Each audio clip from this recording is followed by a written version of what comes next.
Well, I'm going to go ahead and kick off this program. We are so excited today to have another Oklahoma Ethics webinar. We're looking forward to hearing about the 4 ethical lenses from Dr. Meg Myers-Morgan. Just a little housekeeping. CPA certificate information. This program is recommended for 1 CPE in ethics at the basic level. Your certificate will be emailed to you following this program within the week, but you must stay on the entire program, and you also must be logged in and participate into the chat to confirm your attendance. So I just want to thank everyone for joining. We've got lots of people on right now. So I'm going to go ahead and introduce our guiding principle, which will be presented by Myrna Latham. She is an attorney with McAfee and Taft and a founding member of OK Ethics. Myrna? Well, good morning, everyone. And I'm just so grateful for this opportunity to share with you. Looking forward, of course, to the time when we can meet again in person. And I know that day will be coming soon. But the guiding principle that I'd like to highlight today is courage. And specifically, as we phrase it in our guiding principle, speak the truth with confidence and encourage others to do the same. In the past few weeks, you've probably read or heard about Frances Haugen. She's the former Facebook employee who's now known as the Facebook whistleblower. She's a data scientist. She has a degree in computer engineering, a master's degree in business from Harvard, and she previously worked at Google and Pinterest before being recruited by Facebook in 2019. She joined something that was called Facebook's Civic Integrity Team. And she specifically asked to work in that area of the company because it's an area where they were fighting misinformation. And the reason she did that is because she had lost a friend to online conspiracy theories. But shortly after the 2020 presidential election, Facebook decided to dissolve its civic integrity team. Ms. Haugen found internal memos and documents showing that Facebook knew its platforms were being used to spread hate, violence, misinformation, and that the company had actually tried to hide some of that evidence. So she struggled with the decision of what to do. And she said, at some point in 2021, I realized I'm going to have to do this in a systemic way. I'm going to have to get out enough documents so that no one can question that this is real. So she filed complaints with the Securities and Exchange Commission alleging that Facebook was hiding research about its shortcomings, not just from the public, but also from investors. She also shared some documents with the Wall Street Journal, and they published a series of articles showing that Facebook was aware of some of these problems with its apps, including the negative impact and effects of misinformation and the harm that was being caused. And then she came forward publicly in an interview that some of you may have seen on 60 Minutes, and she testified before Congress. I sometimes wonder whether I would have the courage to do what Frances Haugen and other corporate whistleblowers have done. Now, many of us may not be confronted with the difficult decision of whether to be a corporate whistleblower, but there still are circumstances when we're going to have to decide whether we should speak up or be silent. To quote Ecclesiastes 3:7, to everything there is a season, including a time to be silent and a time to speak. We've all heard the phrase, silence is golden. Well, if you're angry and you need some time to try to control your reaction, silence may be the best initial response. Or in an emotionally charged situation, there's always the risk if you respond quickly that you're going to respond in a hurtful or an aggressive way. Or if you need to gain perspective on an issue, you might need to step back and observe and listen. I've always appreciated the phrase, when we're not opening our mouths, we're more inclined to open our ears. But there are also times when we should speak. I read a really interesting article in the Harvard Business Review that was called how a culture of silence eats away at your company. I think if I asked most of you whether you're willing to speak up if something negative happens in your workplace, most of us say, well, sure, I'll speak up. But as it turns out, few of us actually do it. The article mentioned a couple of examples from a survey of managers and employees. The first example, we had an assistant who created a very adversarial atmosphere. We walked on eggshells around her. People would rather do her work themselves than engage with her. Her boss wouldn't even cross her. This went on for years until she retired. Or another example, instead of confronting an obvious problem in a project plan, we whispered about it. We put in several months of work implementing the plan, even though we knew it had fatal flaws. As a result, the organization didn't have the data it needed to forecast projected outcomes, and we fell behind on our output goals. In each of these situations, staying silent instead of speaking up had real consequences and costs for the organizations. In one study, people were asked what they would do if someone cut in line in front of them. And most said they would politely tell the line cutter to move to the back of the line. But when the study used a hidden camera in a busy mall to see what people really do when faced with a line cutter, the study found that most line cutting victims actually just stand around looking frustrated. Some make faces behind the back of the line cutter. Some complain to their neighbor, but in the study, only 1 of 25 actually spoke up. Now, speaking about line cutting may not seem like a big deal, but in other situations, giving voice to concerns can actually save time, money, or even lives. One study found that 90% of nurses don't speak up to a physician, even when they know a patient's safety is at risk. A workplace study showed that 93% of employees say their organization is at risk of an accident waiting to happen because people are unwilling to speak up. So if we fail to confront rude or disrespectful colleagues, if we fail to speak up when leaders are unresponsive to employee concerns, we're not just being unhelpful, we're in some sense costing our organization money. Silence can damage employee engagement, relationships, deadlines, budgets, and corporate culture. But a culture of silence can be changed. And so just a couple of strategies as we close on this thought. First, they suggested we need to reverse our thinking. Most of us decide whether or not to speak up by looking at the risks of speaking up. What they're suggesting is think first about the risks of not speaking up. And the suggestion is that reversal makes it far more likely that you'll actually speak up. And second, when you do speak up, use a reasonable tone, not an emotional tone. If it's obvious that you're irritated or you're angry or you're disgusted with something, the person you're speaking to may react to your emotions more than your words.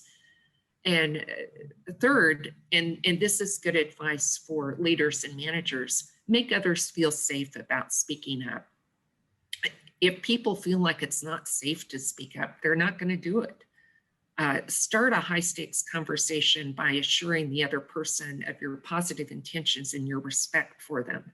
When others feel respected and trust your motives, they're much more likely to engage in a meaningful conversation. And finally, invite dialogue.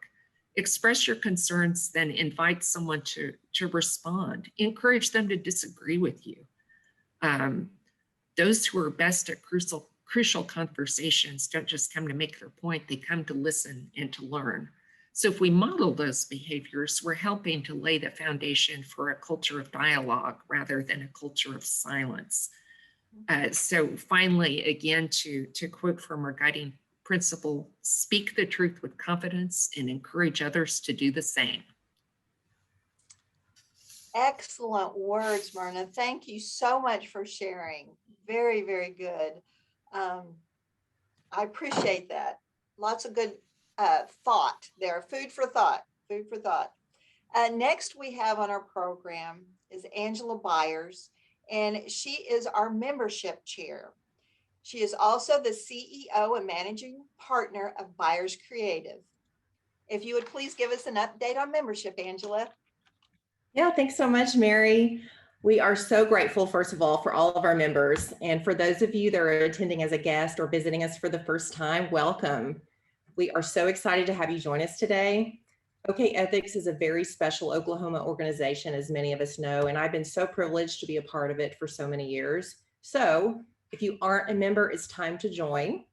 The membership year is from October through September of next year, September 30th of next year. And hold on just a second. I believe you're going to be seeing some of our sponsors on the screen right now. So thank you to all of our sponsors and those that are members. We really appreciate and value you. So membership year ends in September. So we hope to have an in-person meeting in both Oklahoma City and Tulsa in November. So for those of you that have recently renewed your membership, thank you very much. In fact, we're seeing a lot of memberships come through this week because it's membership renewal month. So your names are acknowledged in the program and on the screen, and we do appreciate your continued support. So when you become a member of OK Ethics, your company will join a network of business leaders who are committed to promoting ethical behavior in the workplace and beyond. You'll have access to monthly learning opportunities and discussion that will provide you with practical ways to navigate the business landscape with integrity. We look forward to getting to know you and having you a part of this wonderful organization. And it's really easy to renew if you have not already renewed. So to join and to renew your membership, visit okethics.com or email Mary, our director, mary@okethics.com. As I said, we have several terrific upcoming events coming in the next few months, and I hope to see you there. So thank you. Thank you. Thank you so much, Angela. We appreciate that. Now we are going to introduce our keynote speaker. Dr. Meg Myers-Morgan is an award-winning author, college professor, keynote speaker, and certified executive coach. Her latest book, Everything is Negotiable, based on her notable TEDx talk, is a bestseller and has been translated in multiple languages. Her collection of essays, Hairbrained, won the gold medal for humor from the Independent Publishers Book Awards. She is a regular contributor to Chief Learning Officer magazine, and Meg holds a PhD and an MPA from the University of Oklahoma and is certified in executive coaching from Columbia University. She is an assistant professor at the University of Oklahoma and leads a graduate programs in public administration and nonprofit management on the OU Tulsa campus.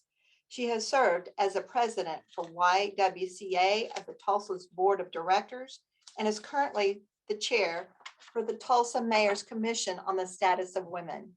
Meg was honored as a 2018 Distinguished Alumni from Drury University. Meg Myers-Morgan, welcome. Thank you. Thank you so much. I'm going to share my screen and make sure everyone can see that. All right, Myrna, can you give me a thumbs up if my screen is visible? Can you see it? I can see it. All right. Well, welcome everyone. Thank you so much for being here. I understand you're getting credit for this, but it's also just really nice that you showed up and spent your time here with me today. As was introduced, I am a professor at the University of Oklahoma on our Tulsa campus. And I'm the director of all of our graduate programs that focus on public administration leadership and nonprofit management leadership. And so one of the things that I do as part of in that role is not only lead the program and advise all of the graduate students, but I teach half of the courses. And one of the main courses that students have to take is a class on ethics. So every year I sit in front of a group of 30 very smart people and we talk about ethics for a whole semester. So it's one of my favorite topics to cover. So I was very excited to come talk to all of you today. I'm giving you my email address as well as my website if you ever need to reach out and get a hold of me. What I'd love to cover today and just make sure that you walk away from today, because I want to keep in mind how you can go from this conversation to application in your workspace, is I want to talk to you about the assumptions we have around ethics. And in particular, how those assumptions can sometimes be counterintuitive and make us behave less ethically, but can also sometimes be a little bit dangerous or limiting at the least. I want to talk about the framework of when we're looking at our ethics. Are we thinking about our intentions or the outcomes of our behavior? So I want to discuss that and give you a solid foundation on how to think about what you care about the most. As promised, I want to go over the 4 ethical lenses, and hopefully when we go over them, you'll know pretty much where you sit, although some people straddle the line a little bit, but hopefully you'll walk away knowing what ethical lens you prefer. And then I want to give you a few pointers on building your own ethical framework and why I think that's important. Even if you're in an industry that has very clear professional ethics, I want to kind of give you some pointers on how to build your own framework. And then finally, I want to talk to you a little bit about how to work with people who have a different ethical code than you might. And knowing people as I do, you already work with people that have a different ethical code than you. And so just a couple of tips and tricks on interacting with them, or how to behave, or how to sort of manage that relationship. And then I will end with just some recommendations for books and TV shows and podcasts. And then I'll open it up for question and answer. And I look forward to that part the most.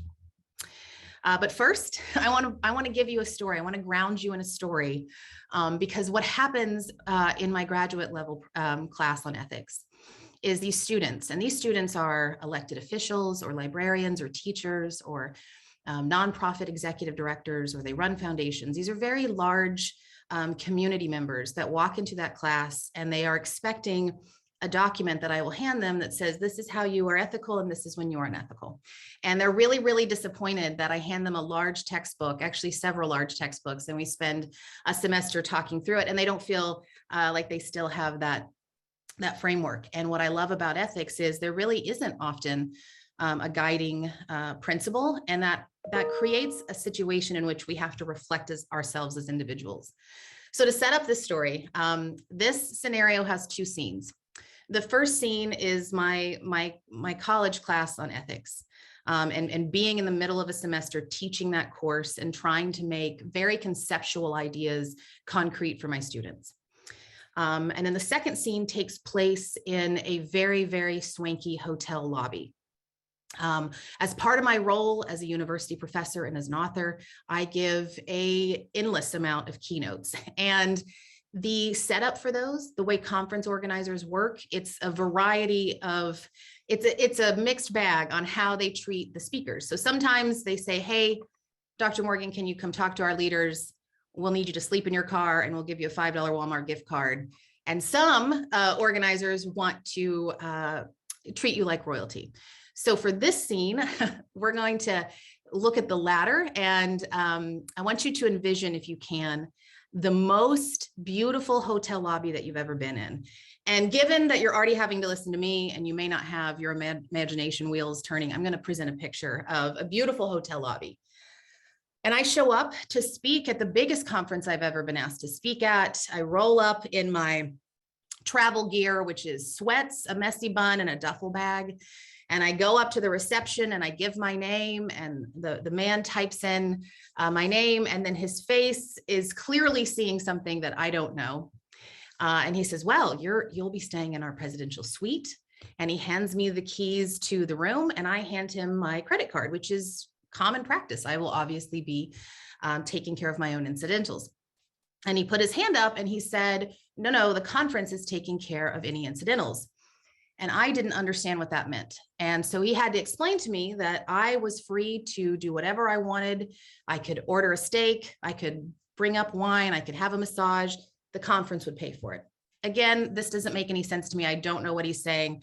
So I said, what is the limit per day that I can spend? I need to know the guidelines so that I am well within my guidelines. And I think he did a pretty good job at hiding his frustration with me, but he said, again, ma'am, all the conference organizers want you to be is comfortable. Do whatever you want, however much you want to spend.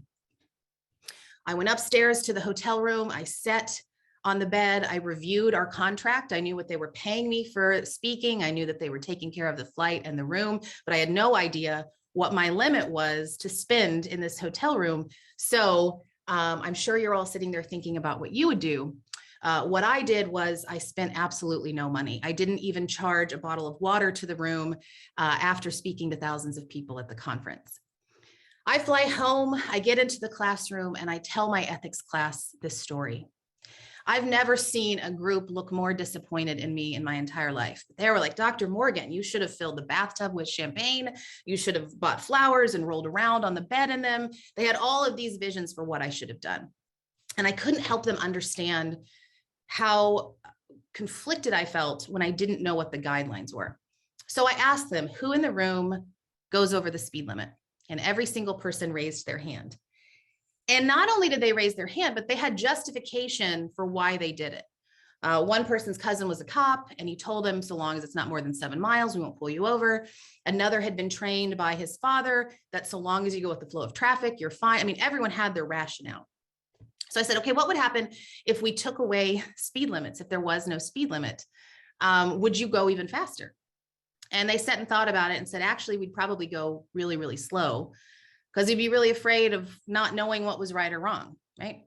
And that's where I felt I was, that if the conference organizers had said, you can spend $100 a day on food or amenities, I might have spent 110 or 120 and said, close enough. That when we're often looking, and the reason I tell this story, when we're often looking for the guidelines, those guidelines can sometimes be an excuse to stop the thinking about ethics, to stop the thinking about what do I bring to this table? What values do I carry? How do I want to be perceived? And so I want you to keep that story in mind. This idea of codes of ethics are great, but they shouldn't remove our own thought process. So hopefully as we go through this talk, you'll begin to develop your own thought process, so that if you're faced in a situation where you don't know what the per diem is, or you don't see the speed limit sign, you'll be able to make those calls for yourself. The three big assumptions that we make when it comes to ethics. The first is that we assume everyone is starting off on the same playing field. We assume everyone's starting off from the same place. And we've all heard the adage, is it considered stealing if you steal bread to pay for, or steal bread to feed your starving children, right? Ethics is no different. That to some degree, we are expecting everybody that we run into at work, who in many ways looks and acts like us because they have the same role, or they work in the same industry, or they live in the same city. But that doesn't necessarily mean they were instilled with the same values or the same codes of conduct, or even were modeled the same models, right? So there is a dangerous assumption in thinking that everyone is starting off from the same place, and codes of ethics really drive that home. This idea that if we just put a code of ethics, it assumes that everybody can meet that. So that's the assumption number one that I want to dispel. The second is that ethics are black and white. And I love when my students come into class and they have all the answers, and they know it's either right or it's wrong. And I know what's right or wrong.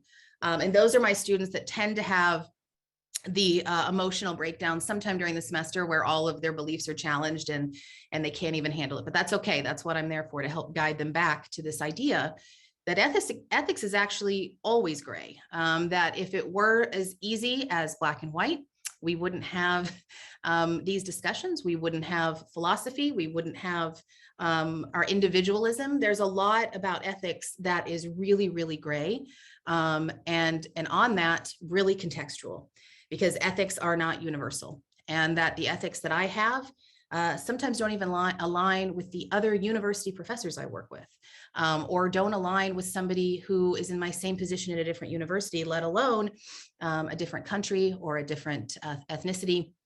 So we really have to test these assumptions when we talk about ethics.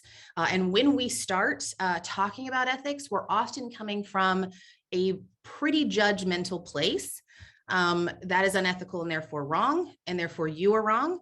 And so it can almost be punitive. So keep in mind these assumptions when we talk about what is ethical or unethical.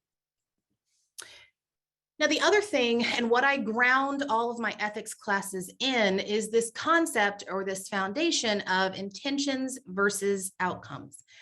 That when we think of our behaviors, that we, whether or not we're trying to decide on the front end if they're going to be ethical, or if we are making a judgment call after the fact, we really have to decide, are we going to focus on the intentions or the outcomes? And again, any talk that I give around this, any students that I talk to say, well, both matter. But I want you to think about a photo lens, and that sure, there could be two things in the frame, but we can only really crystally clear focus on one. And when I say intentions, I'm not necessarily implying that you have good or pure intentions, because when asked, everyone thinks their intentions are good and pure. When I say intentions, I'm talking about a process, the way in which you do your work, the way in which you behave. That is what we mean by intention. So when we think about ethics, I want to know what your process was, how you were focused on the way in which you delivered your service, or the way in which you created your product, or the way in which you served your clients, versus the outcome based, which is really going to look at the actual service you provided, the benefit to the larger population, the quality of the product. We're really going to focus that lens on the product and the outcome. And what I typically do in class is, on the first night of class, we go over this pretty intensely. And then everyone has to decide which one they want to focus on as a human being. And they are allowed to switch to the other side so long as they bring me an example that changed their mind. And it's pretty much every class period for 16 weeks that we switch back and forth, including myself. This is a very difficult concept to remain in. And there's certainly those students who want to argue with me that both have to matter. And I'm not suggesting both don't matter, but I am suggesting that when you're thinking about ethics, you do have to crystallize on one above the other, because they will come into conflict. And I'm going to explain with an example in just a minute. But essentially, I'm wanting you to ask, should you focus on the way you work, which includes your approach, your intentions, and your methods, or on the ultimate outcome of your work? And the example I'm going to show will show you how it looks different with intentions and outcomes. And I want you to think a little bit about how that might apply to you and your role specifically, because I definitely fall in one camp, and I'll be willing to share in just a minute. So let's look at an intentions-focused ethics example. And I'm going to talk about, because I'm in the space, because my research and my leadership training is predominantly in the nonprofit sector, I'm actually going to use an example of nonprofits and their fundraising. Now, as I go into these two examples, please keep in mind, neither one is right or wrong. So we have to dispel that. Now, you may have a very strong opinion about one of them, but I don't mean any judgment when I say we're focusing on one over the other. But the fact that you will feel like one is wrong and one is right means that there is conflict between intentions and outcomes. So keep that in mind. So the example that I will show is a nonprofit that's going to center fundraising processes as the priority. So they may need to raise $1 million, but that goal is actually second place to the way in which they raise the money. So they're going to have an ethics decision to focus on the intention of their process. Now, how that might look is they're only going to accept money from organizations that align with their mission and/or donors that align with their mission. And you can imagine that is going to create a slower process, because we know the way in which foundations and government agencies and even large donors vet a nonprofit to decide if they want to give it money. This now means the nonprofit is going to do that exact same level of rigor back to the organization or the donor that might be wanting to give the money. So that inherently becomes a slower process, and may even come with rejecting some money. And can you imagine being in a position where you have prioritized the process over the product? Means you may actually leave money on the table. But again, that $1 million is our second priority. The way in which we raise the money is the first. Another way we see this is only making investments in the stock market with companies who don't promote anything that goes against your mission. I have served on boards and worked with executive directors who carry this pretty seriously. And what that looks like is any of their assets or any of their investments that are in the market, they will only invest in companies that adhere to a certain set of principles. So it might be the number of people of color or women that sit on the board. It might be any company that sells or distributes firearms or tobacco, they don't want to invest in them, right? And they actually sit down with their financial planners and they say, these are the only companies that we're going to invest in.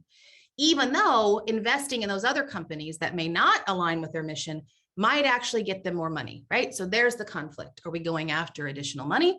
Or are we going after the way in which we raise the money? And finally, it would say that ensuring all aspects of the donor stewardship process would adhere to the mission of the organization. And most nonprofits are rooted in an idea of equity. And so that would mean that every donor would get equal say in how the organization functions. Or recruiting and listening to donors, it might not be whoever gives the most gets to say the most, or whoever has the most power gets to say the most. It might mean equalizing the voices that we're going to consider when accepting money. And if you are not okay with that as a donor, we may have to reject your money. So that's a way to think about nonprofits if they focused on that process and what that might do. It might still raise the $1 million, right? And that would be a great second priority. But what it might do for them is give them some sort of tether that this is the way that we're going to focus on our process, and that matters the most. And what might that communicate culturally to an organization if that's the plan, is to focus on the process? Now, again, we're going to switch to the other side, and we're going to try as best we can to remove judgment of which one we think matters most, because I've certainly sat in rooms where I will waffle back and forth. All the more reason to figure out what an organization cares about and stick to that as best you can. So we're going to take the same example and look at it as an outcomes focused, right? We are focused no longer on the process. While we'll still care about the process, it's going to take a backseat to that $1 million. That means that the nonprofit is going to center fundraising goals as the top priority. And the process, while still important, has to be number 2. That means that the organization is going to focus on the needs of the organization. They're going to make sure that payroll gets met. They're going to make sure their staff, obviously get paid, get their benefits, maybe even get raises. They want to make sure that their clients are served. They want to make sure they can afford the air conditioning and the heating, whatever the case may be.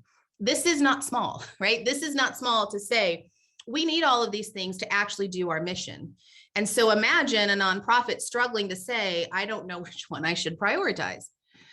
They may accept money from a donor who in the past has exhibited behavior that went against the mission.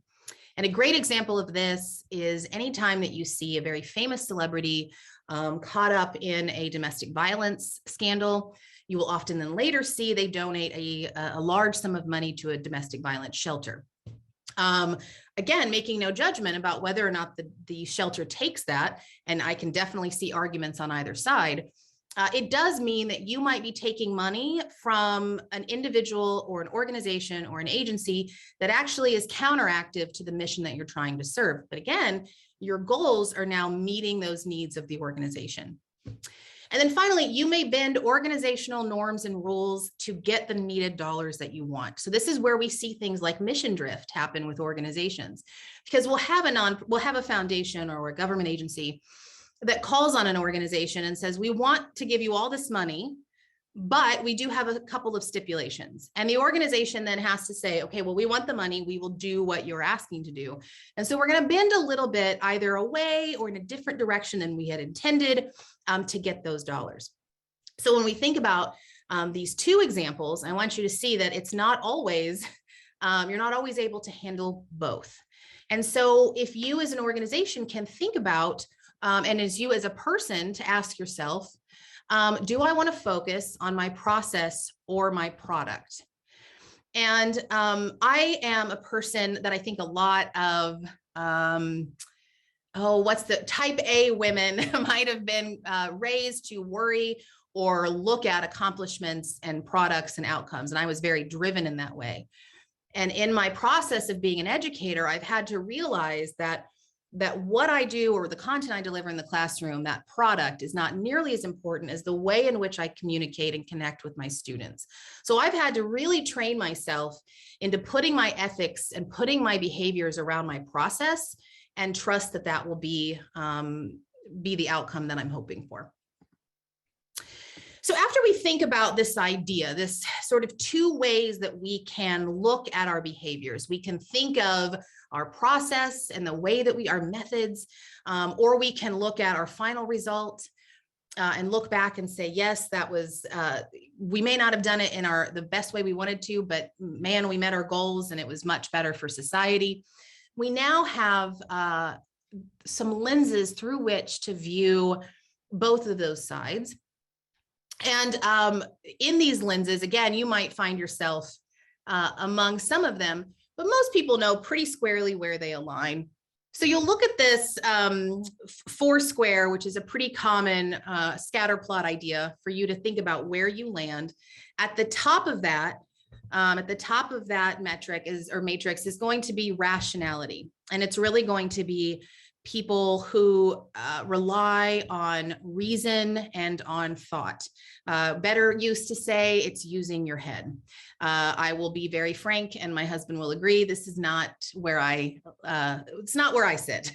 On the other side, where I very much sit, is the sense of sensibility, and in the sensing and the feeling of perception and of our gut, or in many ways using our heart and using our feelings. So this is what we see on that spectrum, is this idea of using our head, and on the other side, the idea of using your heart. And so as you sit there thinking about the way that you work, whether you're thinking about ethics or not, you probably already know where you sit on that spectrum. So just imagine kind of where your dot would be. On the far left, we have autonomy, which is really thinking of self. And again, none of this should be judged. You should all be curious about this. This does not mean, well, I mean, I guess it does mean selfishness, but not in a negative way. It's really thinking about self and personal perception. And so anyone that's on this side is really more invested in, what do I believe? What do I think? What is my goal? What is my strength? Are really, really thinking about the individual. Where on the other side, the right side of the spectrum, we see equality, where in that case, we're really worried about community perception. We're really worried about the group as a whole. And so when you think about your own work, you might know where you fit on this plot. But essentially that comes down to the intersection between rationality and autonomy is the rights and responsibilities lens. The intersection of autonomy and sensibility is the results focused lens. The intersection of rationality and equality is the relationship lens. And the intersection of equality and sensibility is the reputation lens. I push back I love this framework, but I push back a little bit on some of the names because I think it might be more socially desirable to be in one over the other, right? Reputation lens doesn't sound as appealing as the rights and responsibility lens, so don't worry about the names. However, the ethical lenses inventory is something that your company or your organization can purchase, and you can have your staff or anyone in the organization, your board, however you want to think about that, take this assessment, and each individual would know where they fit if they don't already know based on an index, but then you'd also see how the entire organization fits on the scatter plot. So if you are interested in doing that as a company, it's something that I can provide to you, or you can easily find online how to access the research shop that put this out. So let's go through these one by one and kind of figure out where you think that you land. So the first one, again, we're looking at the thoughts combined with the self, this rights and responsibility lens. And we find this at least in philosophy from the deontological theories, which really look at what is the ideal, right? What is my aspiration? Again, me, what is my aspiration if I'm just thinking about what is the ideal? And so these people in general, they look for lifelong ideals, they focus on future implications of your actions, and you value transparency, truthfulness, and freedom of expression, right? So I would say I know a number of people and work with a number of people and live with and am married to a person that I think fits squarely in to the rights and responsibilities lens. And when you're evaluating any situation, particularly around ethics, you're going to ask a question of what are my responsibilities or what are my duties in this situation? It's very much tied to self and thought and duties. When we come down to the results lens, we've moved away from the rationality and we've moved into the feeling, but we're still thinking about self. And these come from consequentialist theories who always look at both the context that they're in, right? So it's not some ideal. It's very much taking into account the situation that you were in. I'm having this particular situation. And in general, you focus on the present situation and immediate outcome, immediate actions. You are effective and try to avoid conflict of interest. And when you are evaluating a situation like this, you always ask, what is my goal in this situation? And what's interesting about thinking about what your goal is in the situation is a results lens person is very much driven by how can I thrive and be happy, right? Where you're up in the rights and responsibilities, you're not necessarily thinking about how you want to feel. You're thinking about what are my roles? What are my responsibilities? Down in this lens, you're really thinking about what is my goal in this situation to make me feel the best. And again, that sounds judgy. It's not judgy. It's just very much driven by, I'm going to do the things that make me feel good and that honor what I need to feel and believe to be true. As we switch over, right, we're still up in rationality, we're still up in using our head, but we've switched over to the equality side, which now takes into account the whole group of people that we might associate with. So that might be our family of origin, that might be our community that we live in, or it might be the people that we work with. It could be any number of people. And we start up here with the relationship lens. And these are really justice-oriented theories. So when we look at theories in philosophy, these are justice theories. And this is very much rooted in what is fair. My oldest daughter is absolutely a relationship lens. She's 10, but I still like to think that she has an ethical lens, very much rooted in what is fair. And how can we kind of center fairness and equality? So you focus on community and try to maintain good relationships, but you aim for fairness and treatment of everyone. So when evaluating a situation, you're going to ask a question like, what is fair to everyone in this situation? And what's interesting about that, even though it's on the equality side, it's still giving you some power over the group, right? You don't want to do anything that is potentially going to be unfair to the group as a whole. And fairness is an interesting word in of itself, but those people are really the ones that the real justice seekers when it comes at least to equity and fairness. And then finally, as you come down, where me and my youngest daughter fit squarely, and again, she's 7, but let's assume she has a really good moral and ethical compass. We look at both what we're feeling and the group as a whole. I hate that it's called the reputation lens, but I can't deny that that is absolutely at the root of it. And we find this lens really rooted in virtue theories, which look at the group as a whole to tell us what our habits and norms are. So when we talk about reputation, it's do I belong and am I acting in the way that everybody else is acting? And so you focus on the requirements of your role and the work that has to be done within that group, and you seek justice and integrity. But justice is not going to be the same as fairness, right? Because justice then takes this sort of personal approach of, I know what would be just, but it actually might not be fair. And if anyone's had children, they know the difference between a just discipline and a fair discipline. And so when evaluating this situation, you ask, how will this decision influence my reputation? And I've had a number of ethical, I'll call them dilemmas or situations, including the hotel room one, where a lot of my ethics were driven on, I don't know what the norms are. I had nothing to go off of. I'd never been in a situation where I'd had a conference organizer give me the keys to the castle and say, you know, have a nice champagne bath. And so I really didn't know what to go off of. And my fear, or my driver, let me say my driver, not my fear, was that if I overspent or did something that was out of the norms that I wasn't aware of, how might they now perceive me, this conference organizer being now my group? So those 4 ethical lenses kind of give you a feel for how other people approach not only their ethics, but how they approach their life and how they approach their work.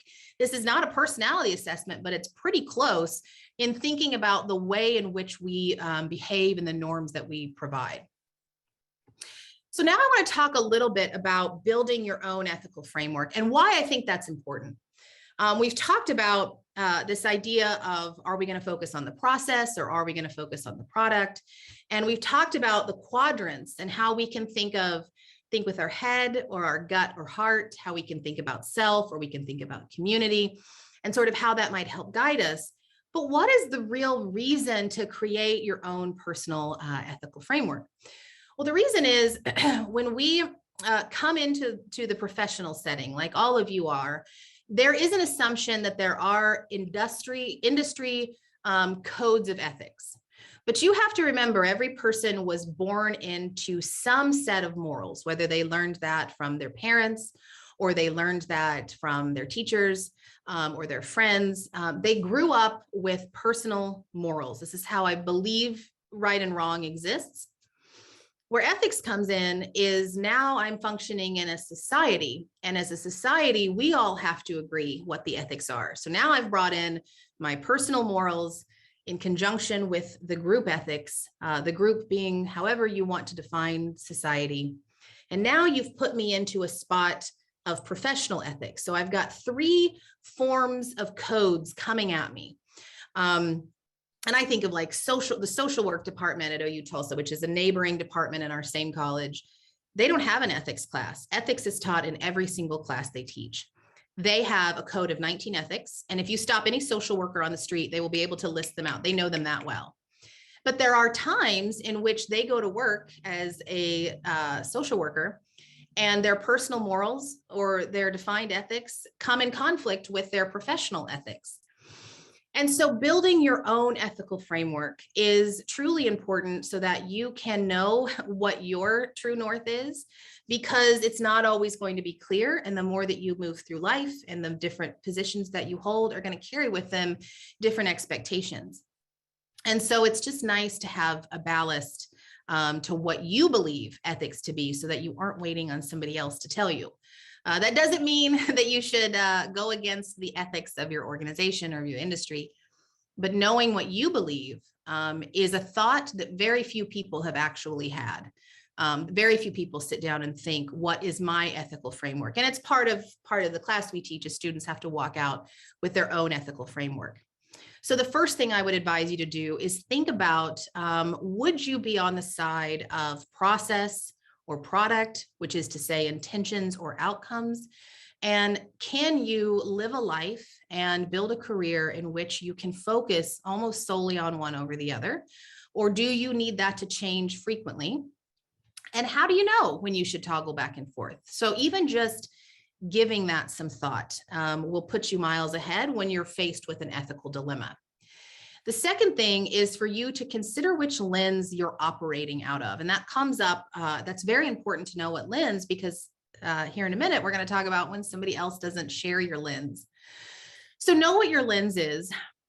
Doesn't mean you can't try on a different lens, but at least it's somewhat of a bias check of this is the way I operate. It's rights and responsibilities, or it's reputation, or it's anything in between. And just really know thyself in this situation. And then you want to identify your compass. Most ethical problems tend to happen when people are making ethical, or they're making behavioral decisions or reactive decisions alone in a vacuum. And I always like to tell the class, when we're sitting in a classroom debating ethics, that's the only time we are truly ethical, because then we have to go out and live our lives and it all kind of gets murky again.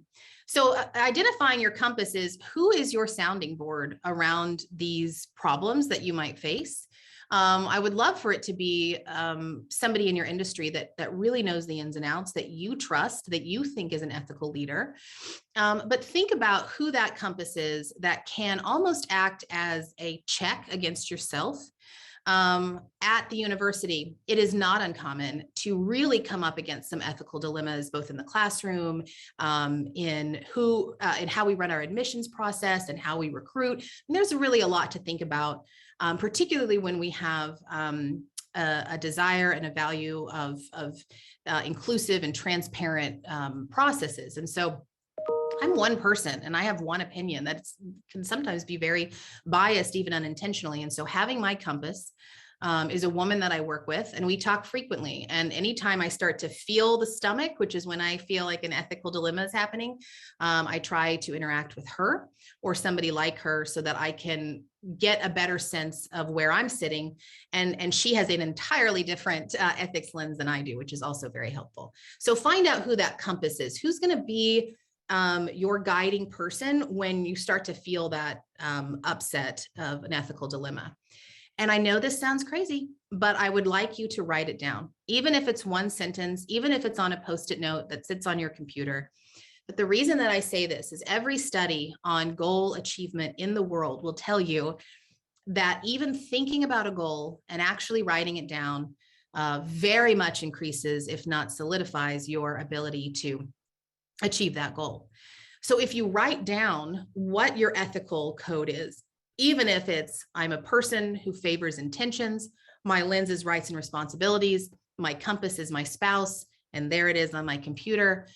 Even if you write it down, you're more likely to remain ethical, because again, at the end of the day, you are responsible for you. And I want you to be able to have a code that you are excited to live by and are reminded to live by. But that isn't always enough, right? To have our own ethical framework, because then what tends to happen is we have to start working with those who have a different lens, or in many cases work for someone and our boss doesn't have the same ethical lens. But I want to be mindful here that I get a lot of questions around this, either from students or alumni or just community members. Is this an ethical dilemma? That will be an email I get. And it's usually involving a boss or even a direct report, or maybe even a community partner. Or one of your clients or one of your contractors. But sometimes we can confuse unethical behavior with, I just don't like this person. So sometimes it's hard to separate personality from ethics. So I just, be mindful of that, which is why it's really easy to say that looks unethical, or I would never do that. Myrna gave a great example in the beginning of, I would never do that in my situation. And then we test you and yes, you do, right? So always kind of know that when it comes to looking at other people's ethics, we can tend to be really judgmental without first knowing our own ethical framework and second, identifying what theirs is. So the first thing you can do when it comes to working with other people is know your own ethical framework. Because you need to be able to communicate with other people what lens or what framework you're basing this off of, right? And we want to function from a space where we're assuming the best in people. And so assuming the best in people is they also have some, whether it's written down or thought about, they also have some framework for which they're making decisions and following through with actions. So know your own ethical framework. And then always seek to understand before you seek to judge or be understood. I've had instances where there have been true ethical dilemmas in places, and it had to do with, we need to first identify what they're basing this off of, where they're coming from this conclusion on, because how we deem something ethical or unethical is really tricky when we're just thinking about personal perception. I also want you to be able to identify what is at stake for you in this ethical dilemma, because what tends to happen is I get a lot of justice warriors, and I love that. I love people like that, but they put a lot of burden on themselves to save the company or save the world. And I wouldn't even say the woman at Facebook had to carry that burden. I appreciate her courage. But often when I get a student or a person from the community say, I'm so worried about this, I feel like it's an ethical dilemma, we first have to identify, is this an illegal issue? And we second have to identify what ownership or what stake do you have in it and what's at stake for you? And often people will say something like the whole organization could crumble, or, the whole industry could crumble. And it's very rarely that heavy. You knowing what's at stake, it might just be your discomfort, it might be your disgust, it might be your personal ethics. We just want to know, we kind of want to identify what's in it for you. Doesn't mean you shouldn't fight the fight and always speak up in the face of unethical behavior, but I need to know what's at stake for you in general, because otherwise you might go off on an emotional tear that won't really serve you in the end. And then as much as I say that ethical codes can sometimes be problematic, most companies and most industries have some sort of process. So when I say go to the books, I don't mean go to the textbooks or take my class, although I would love to see you there. What I mean is, what is the company document in terms of the process? Go to that, because often we get in our heads how we want justice to look and how we want to fix it and how the person should suffer. And I want to know, I want the organization or the industry to tell you and for you to be able to access that. And if that isn't accessible to you, social workers know how to pull up their code of ethics. They carry around a pocket manual with their code of ethics. If you don't know where yours is, please lead the charge in getting that set up in your organization so that if there is an ethical dilemma, your people know how to access the process, at least the process, so they aren't doing vigilante work by themselves. And I will say this, not that it's necessary to say to this group, but never fight unethical behavior with unethical behavior. I've seen it, and I think sometimes we get in our head, again, what justice looks like. But I don't think fighting unethical behavior with more unethical behavior is the goal. The goal, again, is to find your compass, find the policies, know your own stance on this, and be able to communicate that.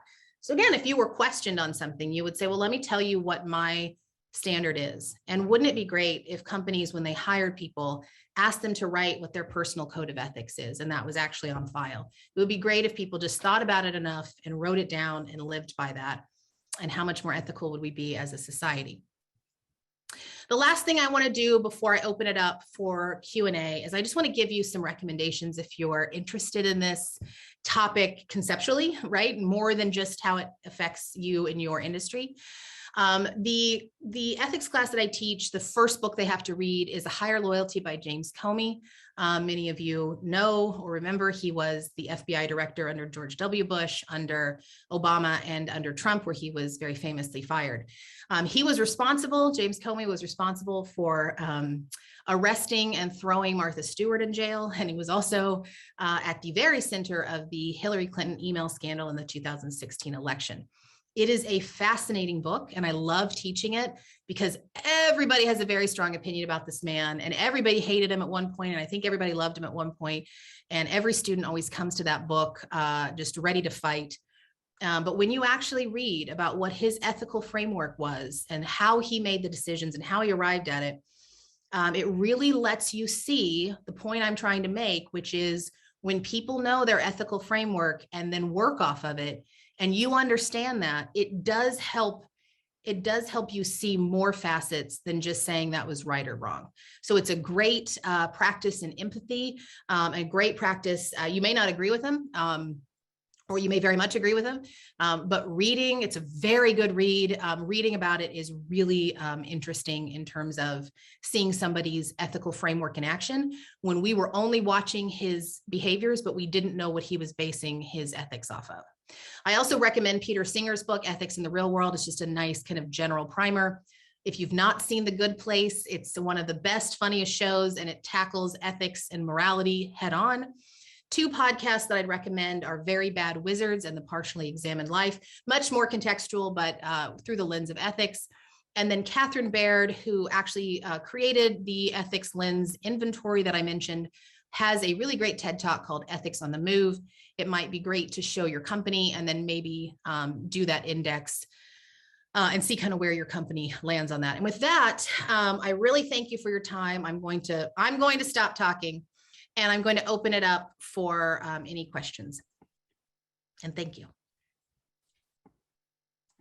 Thank you so much, Dr. Morgan. I think we're really out of time. Oh, But just an excellent presentation, a lot of good information. So thank you so much. Thank you. Yes. One of the things I want to remind everyone is next month, Tom Trop, who is a Global Chief Ethics Officer for Arthur Gallagher, will be presenting on November 17th in Oklahoma City and November 18th in Tulsa. And this event will be in person. We will have a Zoom link on the Oklahoma City date. So please come to that too if you aren't ready to be in person. but he's going to be speaking about corporate ethics in the COVID crisis. So it's going to be an excellent presentation also. But thank you to everyone who joined us today. We appreciate your support and have a good rest of your day. Thank you.